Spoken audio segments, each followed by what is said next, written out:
Bismillahirrahmanirrahim.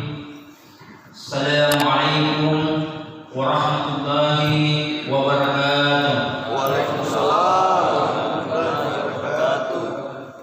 Innal hamdalillah nahmaduhu wa nasta'inuhu wa nastaghfiruh wa na'udzu billahi min shururi anfusina wa min sayyiati a'malina. May yahdihillahu fala mudilla lahu wa may yudlil fala hadiya lahu. Asyhadu an la ilaha illallah wahdahu la syarika lahu wa asyhadu anna Muhammadar Rasulullah. Allahumma shalli ala sayyidina Muhammad wa ala ali sayyidina Muhammad wa ala alihi wa sahbihi ajma'in. Rabbi shrah li sadri wa yassir li amri wahlul 'uqdatam min lisani wa yafqahu qawli. Pengurus dan jemaah Masjid Syuhada 45 Caile dan lebih khusus lagi saudara-saudaraku dari komunitas pejuang subuh Kabupaten Bulukumba yang insya Allah semuanya dimuliakan dan dirahmati oleh Allah Subhanahu wa Ta'ala.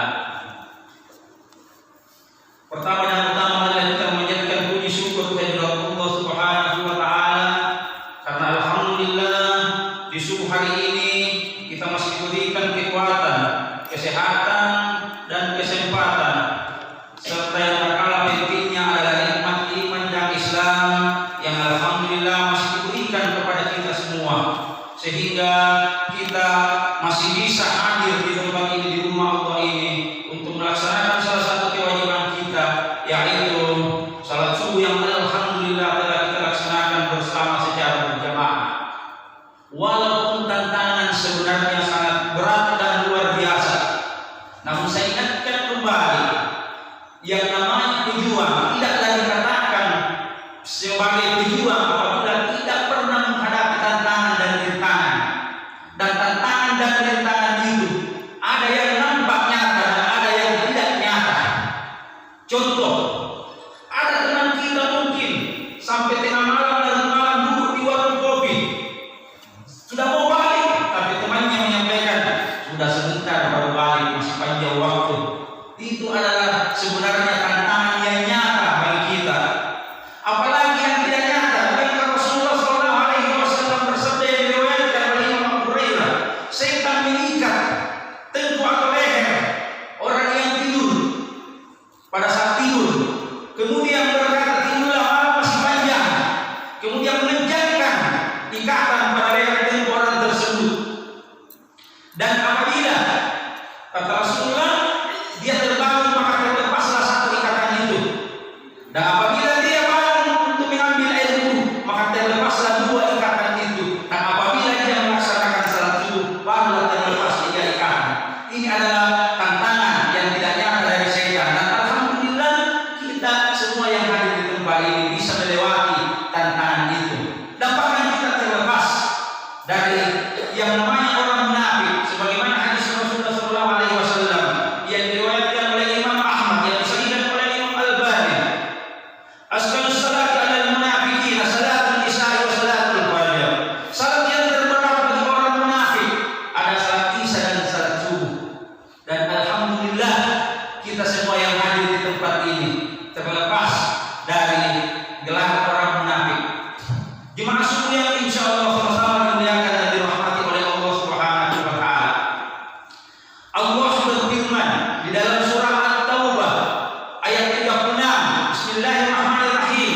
Inna iddatas syuhuri indallahi 12 syahran fi kitabillahi yauma khalaqas samawati wal ardh.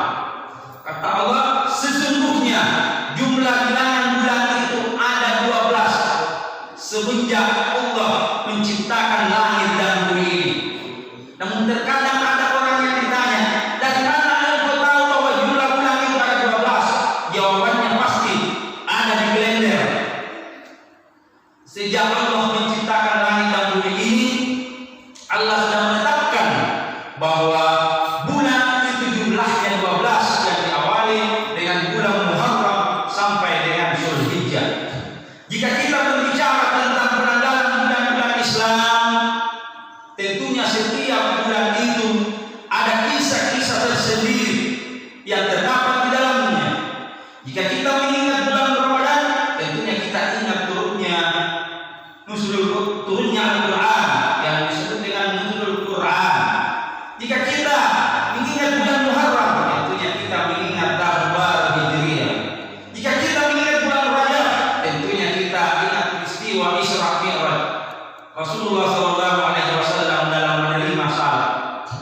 Dan alhamdulillah di bulan ini kita berada di bulan Rabiul Awal. Tentunya kita teringat dengan satu kisah peristiwa yang itu lahirnya manusia yang paling mulia di muka bumi ini, yaitu baginda Rasulullah SAW. Insya Allah pada kesempatan subuh kali ini, kesempatan yang sangat singkat ini, kita akan membahas sedikit sekali tentang kisah kelahiran Rasulullah SAW. Namun sebelum kita memasuki kisah lahirnya Rasulullah SAW, tentunya kita harus tahu dulu urutan nasabnya, karena tidak lahirlah seseorang itu kalau tidak ada nasabnya, siapa bapaknya, siapa kakeknya.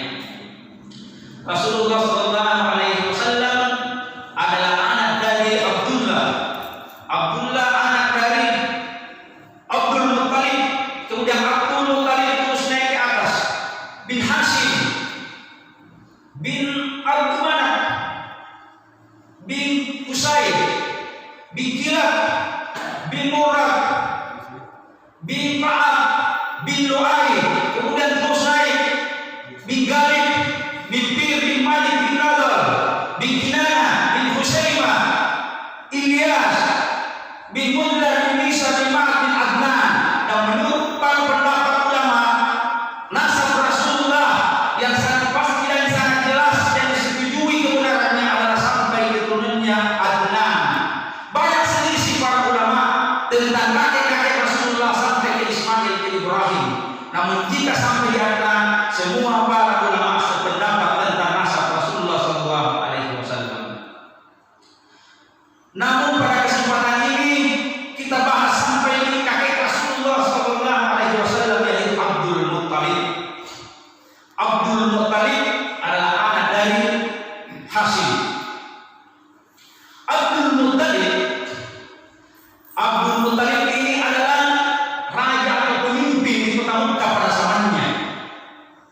Abdul Muttalib diangkat sebagai pemimpin di kota Mekah, yaitu berawal saat ditemukannya Zamzam yang pernah ditemukan pada saat Ismail dan Hajar. Namun pada saat itu menurut para ulama tertutup mata air Zamzam itu karena kesaliman para umat-umat sebelum sampai kepada Abdul Muttalib. Jadi Zamzam itu pernah tertutup airnya. Namun Abdul Muttalib dalam mimpinya diperlihatkan oleh Allah. Berapa malam Abdul Muttalib bermimpi, selalu dia diberikan mimpi. Namun Abdul Muttalib tidak mengetahui apa arti mimpinya itu.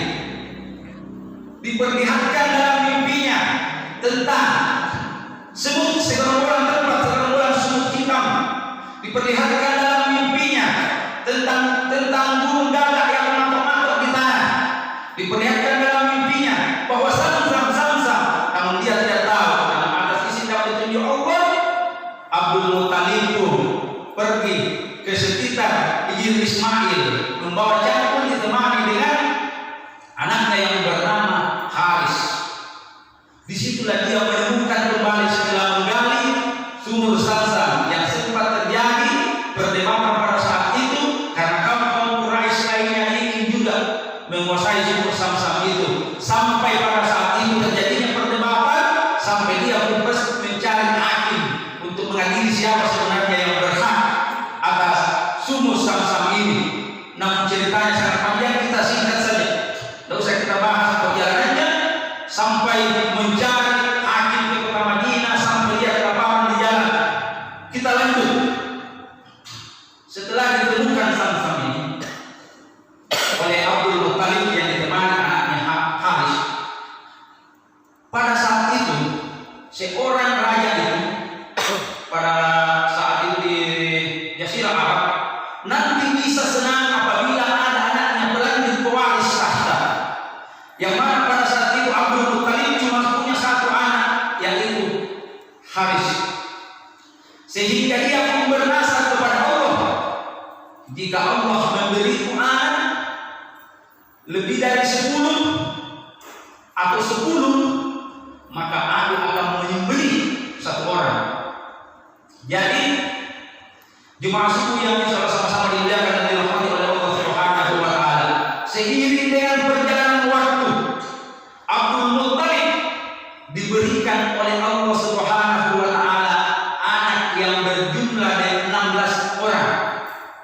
16 orang. Dari 16 orang ini 6 orang perempuan, 10 orang laki-laki, dan yang bungsu adalah Abdullah, bapak dari Rasulullah SAW. Kemudian Abdul Muttalib pun teringat akan masalahnya. Apabila diberikan anak 10, apalagi lebih, maka dia akan menyembelih 1 orang. Kemudian pergilah dia ke orang yang pintar, yang kurang lebih disebut dengan dulu. Kemudian bertanya kepada dulu itu tentang perihal masalahnya. Kemudian diundilah dengan batu. Pada saat itu orang masih percaya dulu Islam belum ada, sehingga diundi dengan batu. Setelah diundi dengan nama-nama yang ada di dalam 10 laki-laki ini, jadi yang 10 anaknya Abdul Muttalib itu, di antaranya adalah Haris, terus ada Hamzah, ada Abbas, ada Abu Talib, terus Hijir, Muqaddam, terus 2 lagi yaitu Subair dan Abdullah. Nah, dari 10 anaknya ini diundi. Setelah diundi tetap namanya Abdullah, 2 kali diundi pada saat itu tetap namanya Abdullah. Padahal Abdullah adalah anak bungsu dari Abdul Muttalib, anak yang paling dia sayang. Tapi mungkin dari ini sudah tua, mungkin karena sudah diundi, sehingga Abdullah pun dibawa ke Mekah. Di sana ada tempat penyembelihan berhala. Di sana Abdullah diberikan untuk disembelih oleh ayahnya Abdul Muttalib. Namun karena pada saat itu orang-orang Quraisy melihat apa yang akan dilakukan oleh Abdul Muttalib, sehingga menghalanginya, bahwa janganlah engkau menyembelih anakmu, karena yang kami khawatirkan ini adalah menjadi adat dan kebiasaan orang-orang Mekah. Sehingga pada saat itu Abdul Muttalib mencari lagi orang yang pintar, bertanya, bagaimana kira-kira apa tebusannya jika ada orang yang mau dibunuh, dibatalkan pembunuhannya, apa tebusannya? Datanglah ke orang yang dukung, orang yang pintar. Kemudian hanya disampaikan bahwa 1 nyawa tebusannya adalah 10 onta. Kembali diundi lagi, diundi onta dengan Abdullah. Undi yang pertama tetap Abdullah yang keluar namanya, 10 ekor onta. Kemudian Abdul Muttalib diundi lagi untuk kedua kalinya, sehingga cukup 20 ekor onta. Ini berlangsung sampai 10 kali, sehingga Abdul Muttalib menyiapkan 100 ekor onta sampai keluar namanya onta, sehingga Abdullah bebas dari penyembelihan. Ini kisah peristiwa bapak dari Rasulullah SAW. Lanjut kisah, Abdullah pada saat itu menikah dengan seorang perempuan yang bernama Aminah, yang kebetulan juga bersambung nasabnya sama dengan Rasulullah yang bertemu dengan kakeknya yang bernama Kilab. Jadi Aminah punya bapak yang namanya Wahab, Wahab punya bapak yang namanya Abdul Manaf, Abdul Manaf punya bapak namanya Sufra punya bapak yang namanya Kilab. Ketemulah di kakek ketujuh Rasulullah SAW setelah Qusay bin Kilab. Jemaah subuh yang insya Allah sama-sama dimuliakan dan dirahmati oleh Allah Subhanahu wa Ta'ala. Setelah terjadi pernikahan antara Abdullah dengan Aminah, suatu pekerjaan yang mesti dilakukan oleh Abdullah atas perintah bapaknya untuk berangkat berdagang ke negeri Syam, tepatnya di Palestina dan Syria. Pada saat Abdullah berangkat berdagang di Palestina dan Syria, Aminah pun mengandung, hamil. Dalam keadaan hamil ditinggalkan oleh Abdullah. Setelah berdagang, Abdullah kembali, tapi dia tidak langsung kembali ke Mekah. Dia kembali ke Madinah, karena turunan dari kakek perempuannya itu banyak orang Madinah. Dia dari nasabnya kaum Ansar, dari Madinah. Di Madinah, Abdullah menderita sakit. Diutuslah saudara tertuanya Haris untuk menjemput namun takdir berkata lain. Dalam sakitnya itu Abdullah meninggal dunia di Madinah. Lanjut kisah, Aminah pun mengandung bayinya tersebut seorang diri, tidak ada lagi suaminya. Dalam suatu riwayat dijelaskan ada yang mengatakan 3 bulan usia kandungannya, ada yang mengatakan 6 bulan usia kandungannya. Namun yang jelas adalah pada saat pasukan Abraha al-Aslam datang hendak menyerang di Mekah, ingin menghancurkan Ka'bah yang dikenal dengan pasukan gajah, sehingga itulah sebabnya tahun kelahiran Rasulullah disebut dengan tahun gajah. 50 hari sebelum lahirnya baginda Rasulullah SAW, Abraha bersama pasukannya, pasukan gajahnya hendak menghancurkan Ka'bah. Sehingga disitulah lahirnya Rasulullah SAW, orang yang kelak akan menjadi nabi dan rasul. Bahkan 600 tahun sebelum lahirnya baginda Rasulullah SAW, seorang Nabi Isa alaihissalam yang mempunyai keistimewaan kelahirannya, yang mempunyai peristiwa keistimewaan tentang kematiannya, bahkan punya keistimewaan tentang mukjizatnya.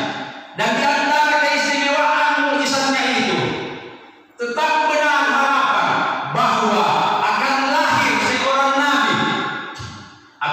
seorang nabi yang melebihi keistimewaannya Nabi Isa, nabi yang sangat istimewa, yaitu baginda Rasulullah SAW. 600 tahun sebelum Rasulullah SAW, Nabi Isa sudah mengabarkan kepada umatnya akan lahirnya seorang nabi. Tepat di tanggal 12 Rabiul Awal di tahun 571 Masehi, tepatnya di hari Senin, lahirlah seorang yang bernama Muhammad.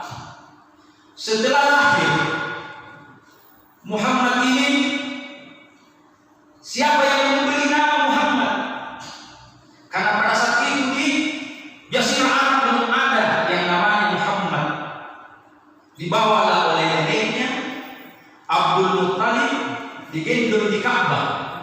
Itu sehingga teringatlah sesuatu waktu di mana Abdul Muttalib pernah bersama 3 orang sahabatnya pergi jalan-jalan ke negeri Syam, bertemu seorang pendeta Nasrani. Kemudian pada saat itu Abdul Muttalib bersama dengan 3 orang sahabatnya, Sulaiman, Kulail, dan